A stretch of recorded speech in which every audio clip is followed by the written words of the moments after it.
Kita lanjut bahas PTTH Dunia Para Dewa episode 167. Oke lah, gak usah banyak mang. Kita langsung masuk aja ke pembahasan.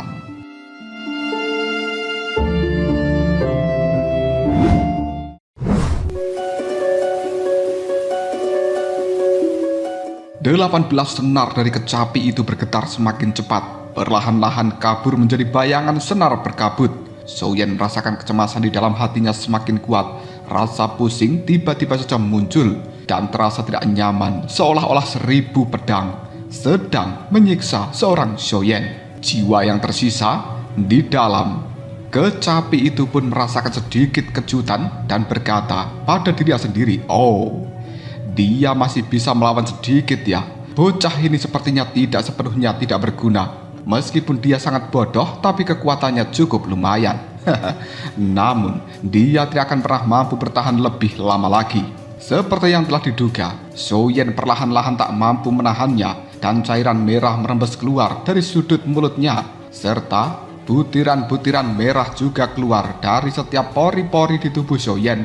Semakin cepat kecapi itu dimainkan, semakin cepat pula cairan merah merembes keluar dari tubuh Souyen. Souyen saat ini masih belum mengerti apa yang sedang terjadi pada dirinya. Pertama-tama, sebuah kecapi tiba-tiba muncul di dalam lautan kesadarannya dan kemudian berubah menjadi naga air, lalu berubah lagi menjadi kecapi dan memainkan dirinya sendiri. Dari serangkaian melodi surgawi, secara bertahap berubah menjadi melodi yang seolah-olah merenggut jiwa. Segala sesuatu memancarkan keanehan yang tidak bisa dijelaskan. Dan karena tidak bisa memahaminya, Souyen merasa sangat enggan. Dia menggertakkan giginya dan dengan penuh semangat pantang menyerah. Souyen pun bertahan.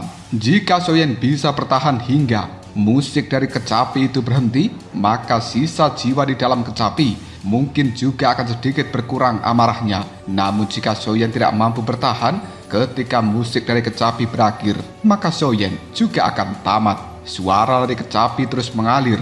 Wajah dari Souyen telah menjadi terdistorsi akibat dia merasakan tekanan yang luar biasa, dan kemudian Souyen sambil memegangi kepalanya kuat-kuat, dia pun bersujud di tanah. Dan kemudian tubuh dari Souyen berguling ke sana kemari seperti keras sakti. Cairan merah juga menyembur dari lubang-lubang di tubuhnya. Di satu sisi, Souyen harus mengerahkan kekuatan jiwanya untuk melawan siksaan seperti ini yang telah menggerogoti dirinya. Di sisi lain, dia juga harus memeras otaknya mencari tahu apa yang sedang terjadi. Kesadaran dari Souyen mulai kabur dan tubuhnya yang semula tegak juga perlahan miring ke sana, miring ke sini. Begitu tubuh dari Souyen benar-benar terjatuh dan bergulang-guling, apabila dia benar-benar tidak mampu menahannya kembali, maka pada saat itulah jiwanya mungkin juga akan hancur.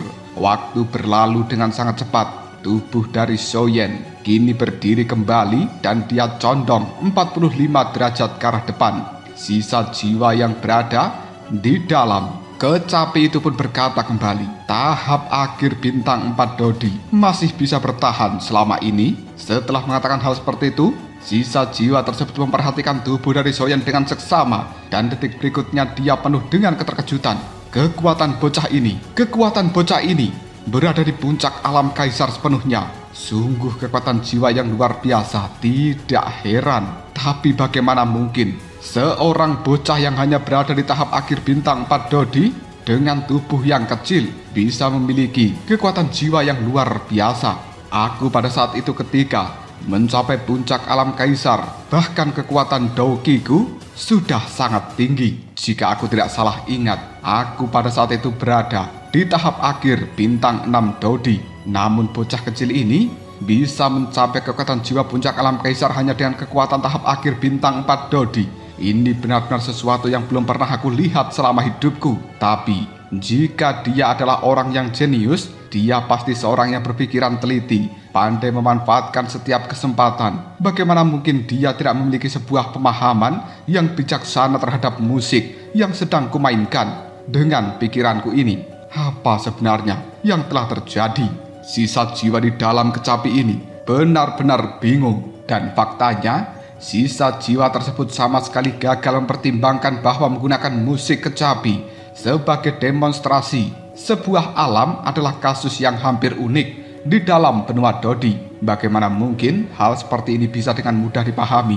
Terlebih lagi Soyen yang tidak memiliki secercah pengetahuan apapun tentang alam kaisar di dalam benua Dodi ini, dan dia juga sama sekali tidak memiliki sebuah konsep apa yang terkandung di dalamnya untuk tiba-tiba mampu memahami sebuah suara kecapi. Bagaimana mungkin itu bisa dilakukan dengan mudah? Sisa jiwa ini pun kembali mengatakan, sudahlah, lupakan saja.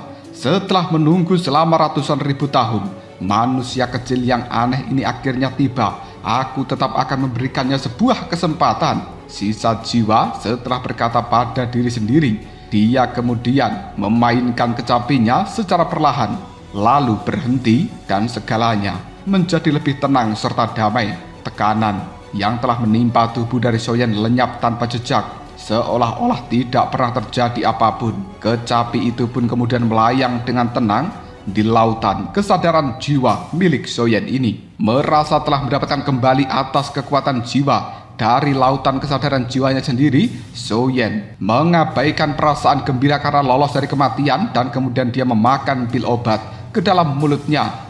Barulah kemudian tubuh dari Soyen ambruk kembali ke lantai. Dia merasakan tubuhnya sangat rileks pada kali ini.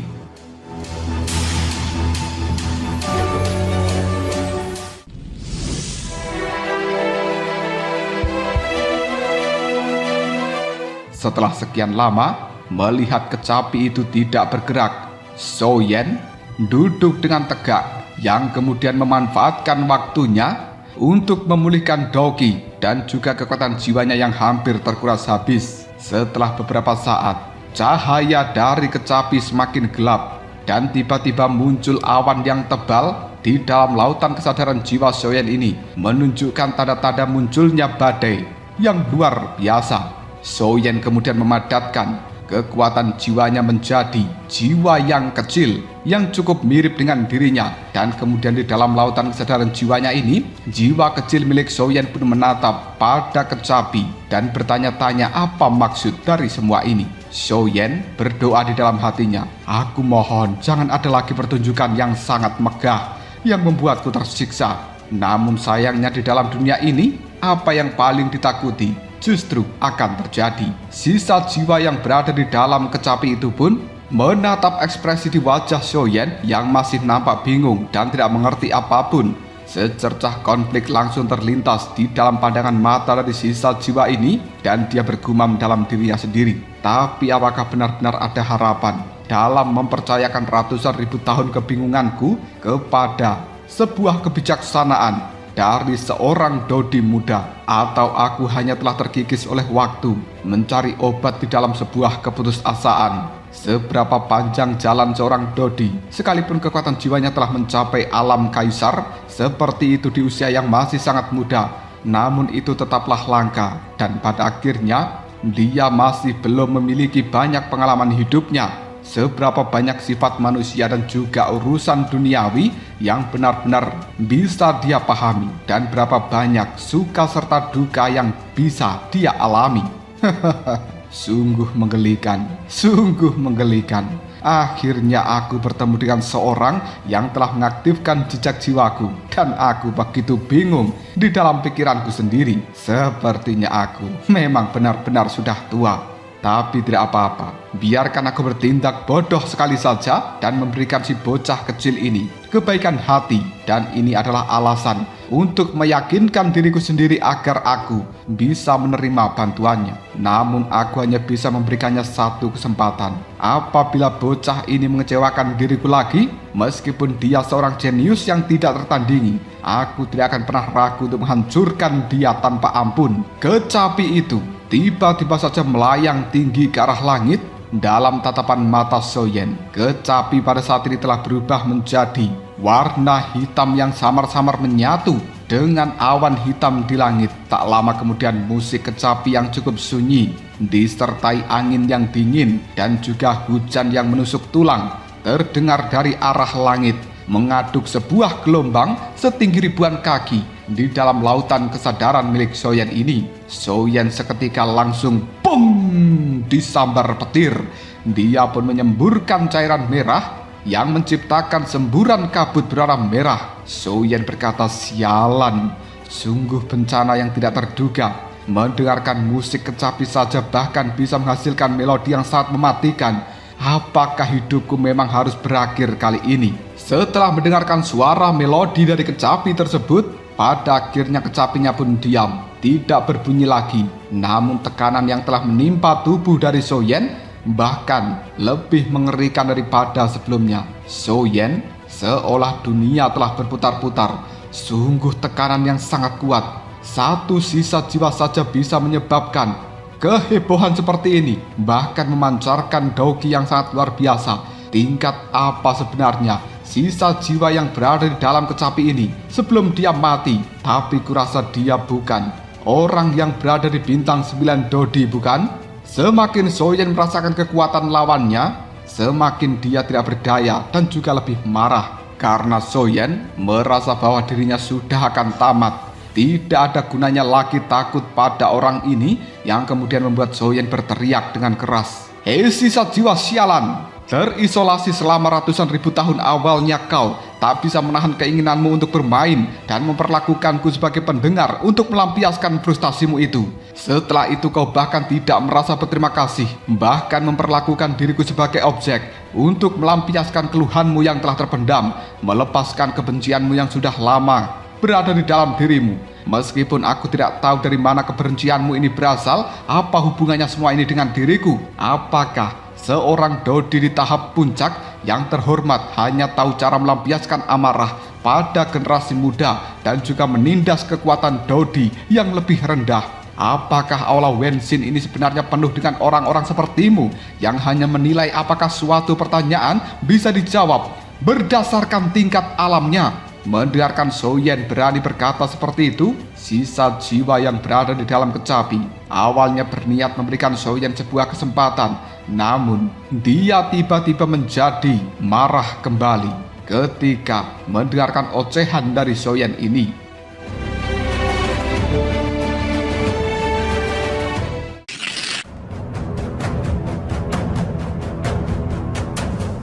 Lalu, sedang kecapinya bergetar sekali lagi. Lautan kesadaran Soyen langsung diaduk oleh kekuatan badai yang dahsyat. Dan sisa jiwa yang berada di dalam kecapi itu pun, dia menimpali perkataan Soyen. Aku tahu kau cukup enggan, tapi dibandingkan dengan keluhan lamaku dan kebingunganku abadi, apa artinya keenggananmu itu? Apa artinya, ha? Bisa jawab tidak apa artinya? Mendengarkan kata-kata seperti ini jelas Soyen mengetahui bahwa sisa jiwa yang berada di dalam tempat ini adalah mereka yang telah rela menunggu selama ratusan bahkan ribuan tahun untuk bisa mendapatkan jawaban yang tidak pernah bisa mereka dapatkan ketika masa hidupnya. Dan apakah masalah yang berada di lantai 3 dari Aula Wenshin ini benar-benar sesulit itu? Soyen mulai membiarkan pikirannya mengembara kemanapun. Semakin dia berpikir, semakin Soyen terkejut. Semakin dia menyesali keputusan yang gegabah memasuki lantai 3 dari Aula Wenshin. Seandainya Soyen mendengarkan percakapan Zeni dan juga pemimpin klan Yao, dia pasti akan mengetahui bahwa lantai 3 Aula Wenshin hanya membawa harga sebuah kegagalan yang sangat mahal dan juga kesulitan. Tentang masalahnya belum tentu lebih besar daripada lantai kedua. Lagi pula 100 orang memiliki 100 simpul batin, sehingga sulit untuk menilai mana yang lebih sulit atau bahkan lebih mudah. Dan dia mungkin akan jauh lebih percaya diri. Tapi sayangnya Soyen tidak mengetahui akan hal itu. Dia malah melangkah ke lantai 3, menghadapi situasi seperti ini sejak awal dan meninggalkan bayangan gelap di dalam hatinya sendiri. Namun sekarang semuanya sudah terlambat. Soyen tidak punya jalan untuk mundur menghadapi sisa jiwa ini yang levelnya jauh lebih tinggi daripada dirinya. Soyen hanya bisa mengambil sebuah resiko dan melihat apakah dia bisa mendapatkan respon dari kecapi yang di dalamnya terdapat sisa jiwa itu. Soyen merasa ini adalah satu-satunya kesempatan. Setelah menahan rasa sakit di kepalanya yang hebat, dia pun melihat pada kecapi yang berubah menjadi warna hitam di langit, lalu bertanya, "Bolehkah aku bertanya, senior?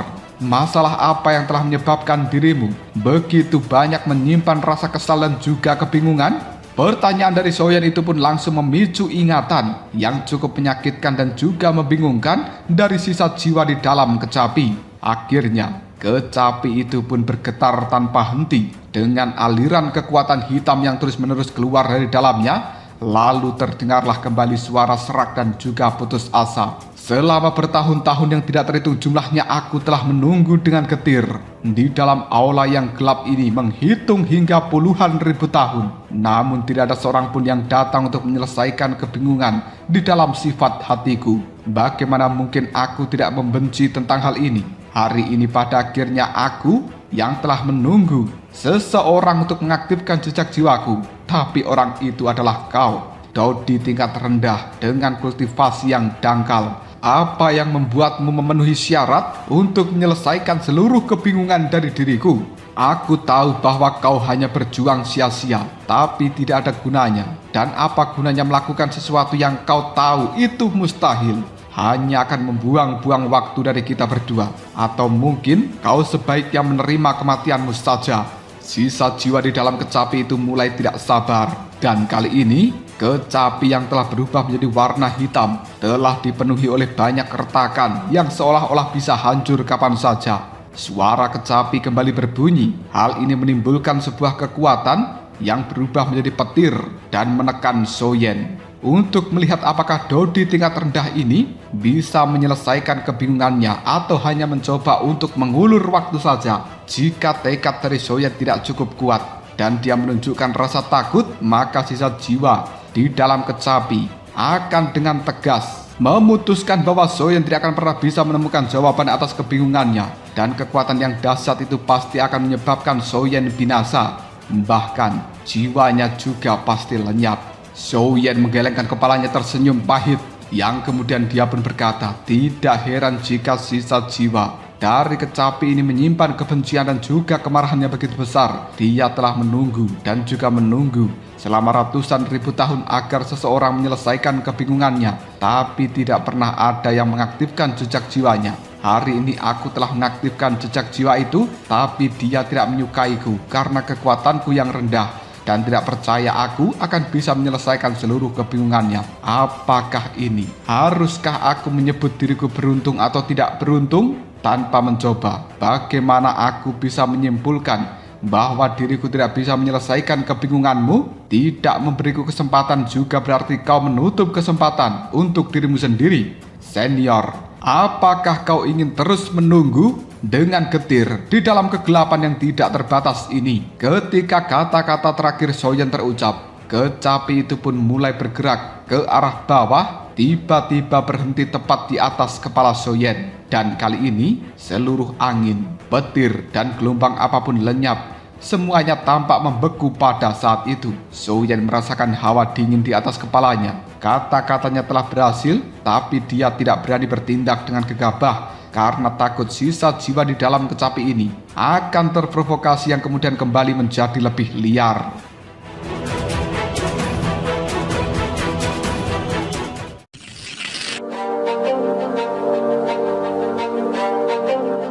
Melihat Soyen yang telah lulus ujiannya, sisa jiwa di dalam kecapi pun akhirnya melunak dan dia berkata, masih fasih dalam berbicara. Bahkan saat menghadapi sebuah kematian, anak muda, sifat hatimu tidak buruk. Baiklah, aku akan memberikanmu satu kesempatan. Soyen terlihat semangat. Dia melihat secercah harapan yang tiba-tiba muncul dari kegelapan.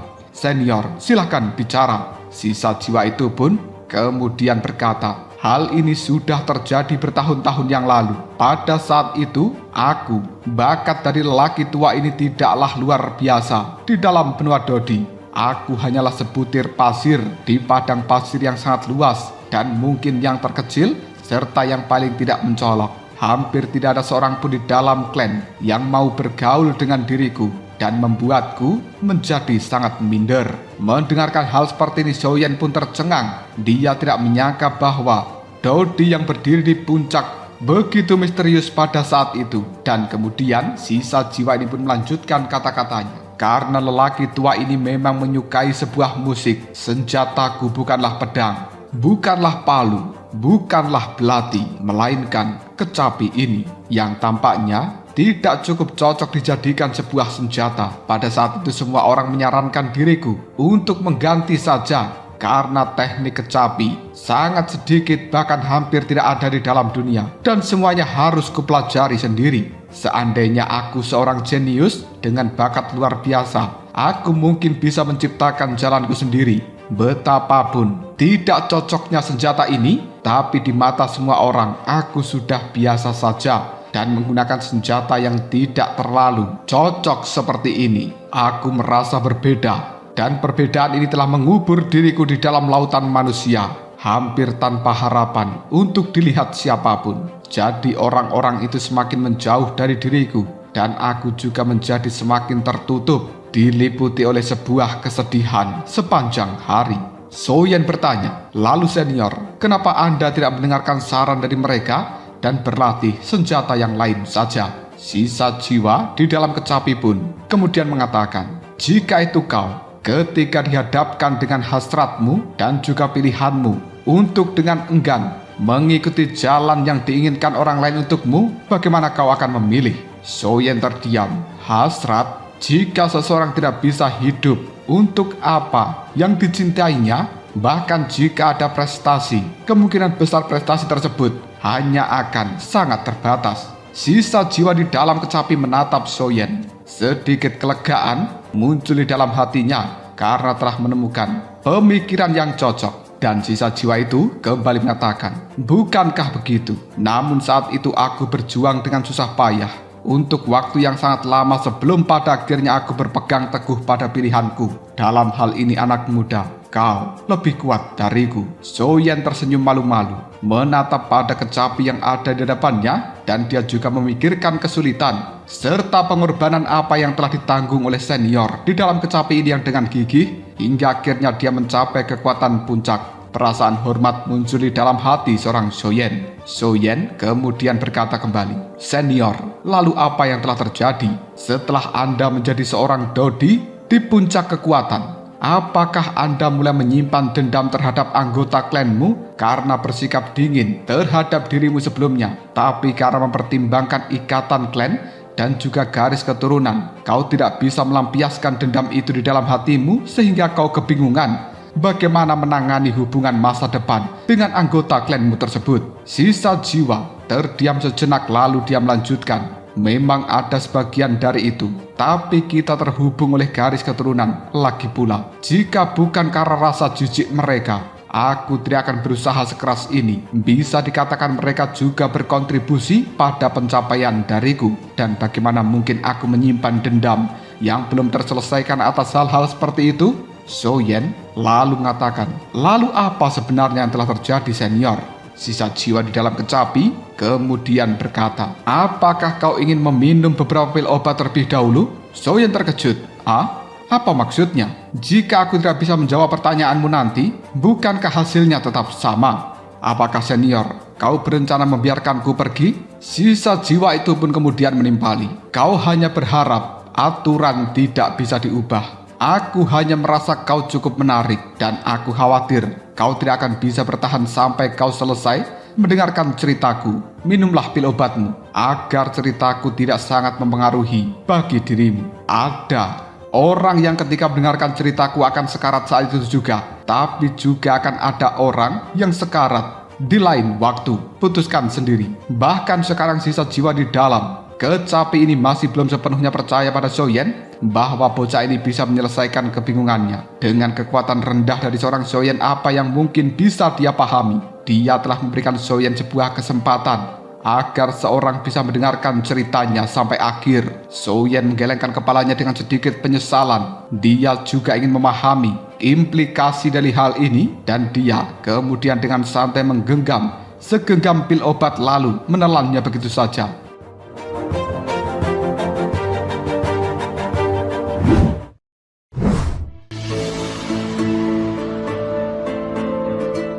Merasakan Dogi di dalam tubuh Soyen telah pulih dan juga stabil dengan cepat. Sisa jiwa itu pun melanjutkan kata-katanya dengan terkejut. Pemuda ini memiliki beberapa keterampilan. Anak muda, tepat ketika aku merasa hidup ini suram dan juga tanpa harapan, bahkan sampai mempertimbangkan untuk mengakhiri hidupku sendiri, pada saat itu aku telah bertemu dengan seseorang ketika aku menjalani pelatihan di dunia luar. Seseorang itu telah mengubah hidupku, memberikanku sebuah harapan, tapi juga memberikanku sebuah kebingungan yang tidak berujung. Dia adalah seorang jenius sejati, sangat berbakat, dan mampu menciptakan teknik do kecapi tingkat lanjutan. Menurut pendapatku, dalam hal pencapaian musik dan juga teknik do tentang alat musik ini, orang itu tidak diragukan lagi merupakan guru besar nomor 1 di dalam benua Dodi yang mampu memandang rendah dunia dengan bangganya. Soyen kemudian bergumam pada dirinya sendiri, yang dimaksud orang ini sebenarnya laki-laki atau perempuan? Mungkinkah senior ini memiliki perasaan terhadap sesama jenis, dan mungkinkah itu yang membuat kebingungan di dalam hatinya? Tentu saja, sisa jiwa di dalam kecapi ini tidak menyadari pikiran liar dari seorang Soyen, dan kemudian dia melanjutkan ceritanya. Orang ini sama seperti dengan diriku, juga orang yang ditakdirkan dengan hidup berlika-liku, penuh dengan kesulitan. Dia menderita pengabaian di masa kecilnya, dan di masa dewasa, istri serta anak-anaknya telah meninggal, dan dia tidak memiliki murid untuk menunjukkan bakti kepada orang tuanya. Mungkin dia melihat dirinya di masa lalu di dalam diriku, dan kemudian dia mencariku, lalu mengatakan ingin mengajarkan ilmunya kepada diriku. Soyen pun berkata di dalam hatinya, "Senior, apakah kau pernah melihat dirinya di masa lalu? Seharusnya kau adalah satu-satunya orang yang tidak konvensional di seluruh benua Dodi yang menggunakan alat musik kecapi sebagai senjata, bukan? Jika dia tidak menjadikanmu seorang murid, dari mana lagi dia akan menemukan orang seperti itu?"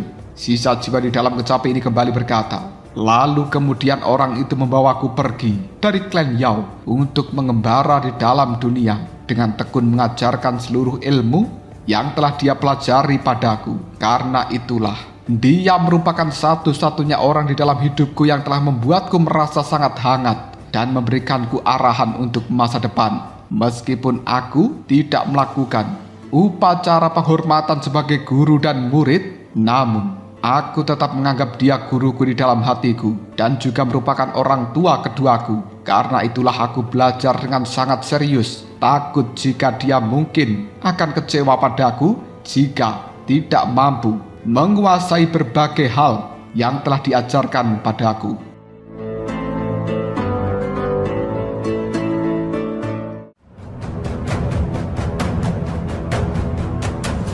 Lalu apakah yang akan terjadi selanjutnya? Mungkinkah cerita dari senior ini masih panjang? Bagi para pendengar, mohon minum pil Dodi kalian untuk mendengarkan cerita selanjutnya. Jika kalian penasaran, tunggu aja jawabannya di next video. Ngobrol Shot.